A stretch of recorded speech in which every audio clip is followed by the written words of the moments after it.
Salut, aujourd'hui on va voir comment nettoyer un vélo en seulement 20 minutes. C'est parti. Alors, première étape, un petit état des lieux.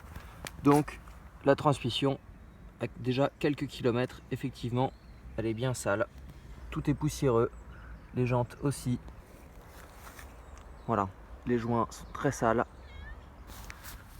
Du WD-40, comme tout le monde doit déjà le connaître. Le Muc-Off Chain Cleaner, qui lui a pour avantage d'être biodégradable, effectivement, donc c'est pour ça qu'on peut le faire dans le terrain.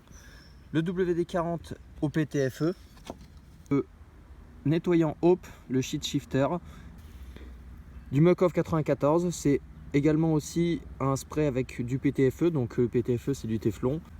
Enfin, une brosse avec des poils plutôt raides pour nettoyer la transmission, ainsi qu'un chiffon. L'étape suivante consiste à simplement humidifier le vélo. Je dis bien humidifier, car ce n'est pas l'étape de nettoyage. Là, on met de l'eau partout, simplement pour que le vélo soit prêt à recevoir le nettoyant. Voilà, donc vous pouvez y aller, surtout pas de Karcher, pas trop près du vélo non plus. Voilà, prochaine étape. Maintenant que le vélo est bien humide, on va prendre le liquide nettoyant, donc du Hope Sheet Shifter, ou bien on peut utiliser aussi le Muc-Off qui lui fonctionne très bien également. Voilà, donc là, on pulvérise à peu près partout. Voilà, sur toutes les parties du vélo, y compris les parties transmission. Si vous avez une tige télescopique, vous pouvez y aller. Voilà, c'est un nettoyant qui est adapté pour absolument tout le vélo. De plus, il est biodégradable, donc vous pouvez y aller sans problème.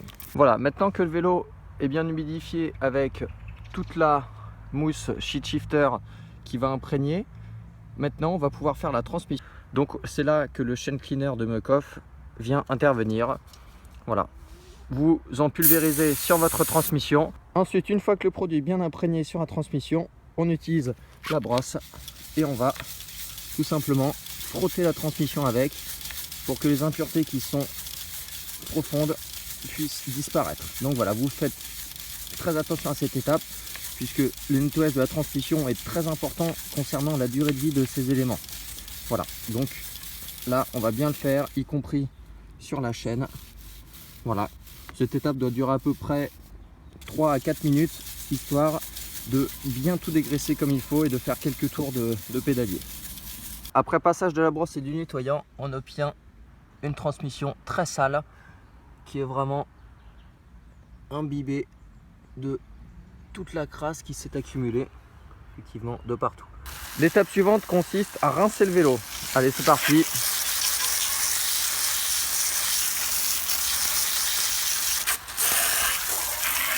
Voilà, donc là même avec tous les nettoyants, les dégraissants, vous y allez bien comme il faut, sans insister sur toutes les parties roulement et joints. On voit la couleur du métal directement et tout le reste du vélo a été nettoyé. Voilà, plus rien sur les joints, tout est propre. Voilà, donc étape intermédiaire mais qui n'est pas obligatoire. Maintenant que le vélo est bien humide, moi ce que je vais faire, c'est que je vais le sécher à l'aide d'un compresseur. Voilà. Il suffit de souffler partout sur les parties qui sont difficiles. Voilà, avant-dernière étape, avec le chiffon sec, on nettoie le vélo, on sèche toutes les parties qui doivent l'être. Notre vélo est maintenant sec et propre. Maintenant, on va passer à l'étape lubrification qui est très importante concernant l'usage du vélo et surtout sa durée de vie. Plus vous répéterez ces étapes à chaque sortie pour ma part, et moins votre vélo passera par la case garage et donc la case porte-monnaie. Surtout, n'hésitez pas à varier les plaisirs et à essayer différents produits. Cela vous permettra de sélectionner celui qui correspond le mieux à votre pratique. Pour la première étape lubrification et surtout, on peut chasser l'humidité grâce au WD-40. Ensuite, vous pouvez en mettre sur toutes les articulations afin de chasser les dernières gouttes d'humidité. On va passer au lubrifiant PTFE. Donc le lubrifiant PTFE, pourquoi le différencier du WD-40 normal? C'est que celui-ci laisse une couche qui en fait permet de sécher. Il va éviter aux saloperies de coller, notamment la poussière et la boue.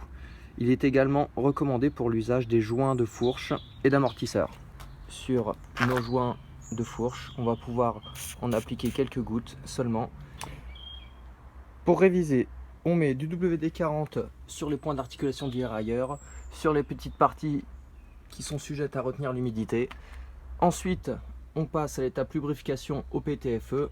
On peut en appliquer sur les joints de fourche et amortisseurs, ainsi que moi j'en mets un petit peu sur ma tige de sel. Voilà.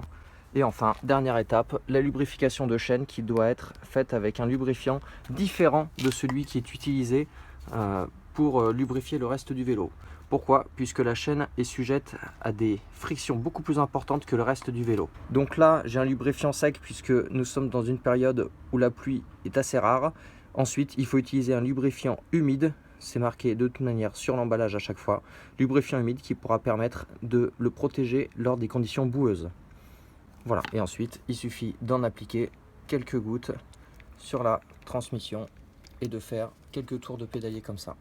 Ensuite, vous ne touchez pas au vélo pendant 24 heures à 48 heures pour que le lubrifiant puisse bien pénétrer à l'intérieur de la chaîne. Voilà, votre vélo est prêt. Amusez-vous bien, à bientôt.